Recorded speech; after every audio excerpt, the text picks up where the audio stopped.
Iron Man 2, the sequel to one of the biggest superhero films that ever came out. At the end of the last Iron Man movie, we see a superhero do something that I don't think I've ever seen a superhero do in a movie. He reveals his secret identity to the world.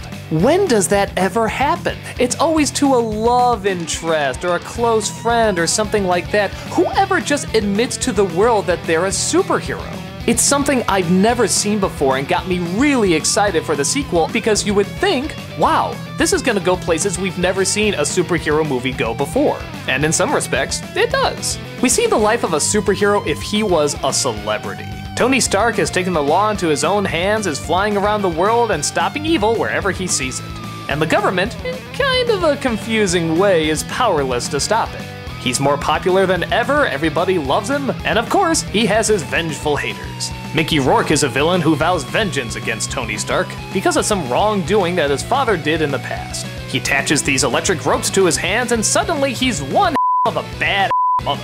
But that's not the only thing going wrong. Tony's heart is slowly giving out because of the electronic device that he's using to keep him alive. As put so eloquently, the device that's keeping him alive is also slowly killing him.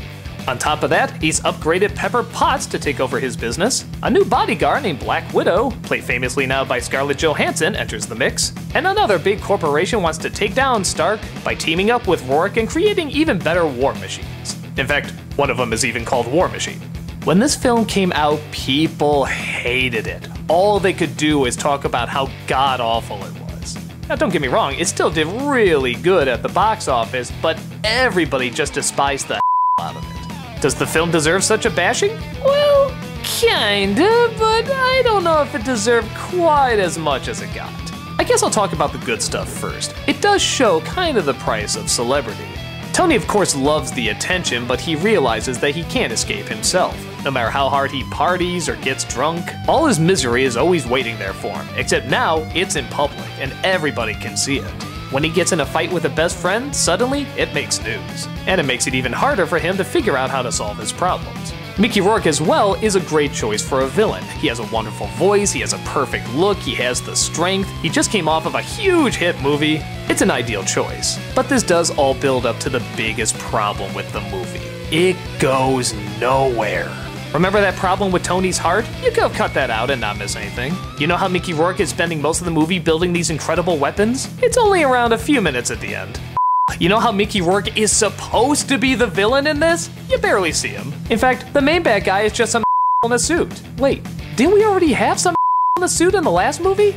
Yeah, we get it, big business bad, but come on, we just dealt with this guy. When there is fighting in the movie, it doesn't really connect to anything that big or epic. Iron Man fights with his friend. Well, okay, looks cool, but who cares? Wouldn't it be cool if that was Mickey Rourke there? I mean, they're friends fighting. We know they're gonna make up. We know they're gonna figure things out. Why are we spending so much time seeing them fight at a party?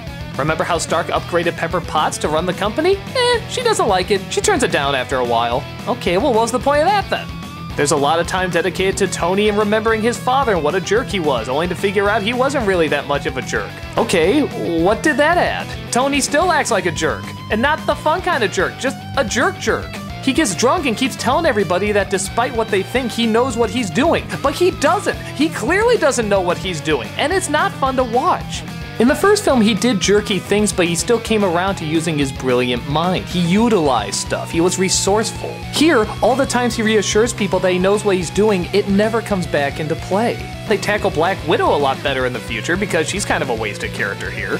So yeah, the film does have a lot of problems and in the end, probably doesn't really work. But the strength of it does still come from the cool stuff that we like to see in an Iron Man movie. We like to see the technology, we like to see the one-liners, and again, we like to see Robert Downey Jr. doing the role that redefined him. Even when he's being such a pain in the he is still so funny and so enjoyable to watch. Which is why it's such a letdown when you find out that he actually doesn't know as much as he's letting on, and that he is just getting drunk and acting like an So I don't know, I guess it's bad, but I still think there's some really neat things in there that haven't been done yet. Like tackling the celebrity of a superhero who revealed himself, the technology is upped a little bit, and yeah, you do kind of see Iron Man doing the typical Iron Man stuff, there's just not as much as you would like.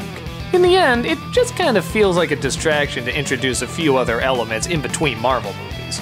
I guess I feel a little bad for it because everybody praised what a masterpiece the first movie was, and yeah, it's good, it's well done, but it had problems too.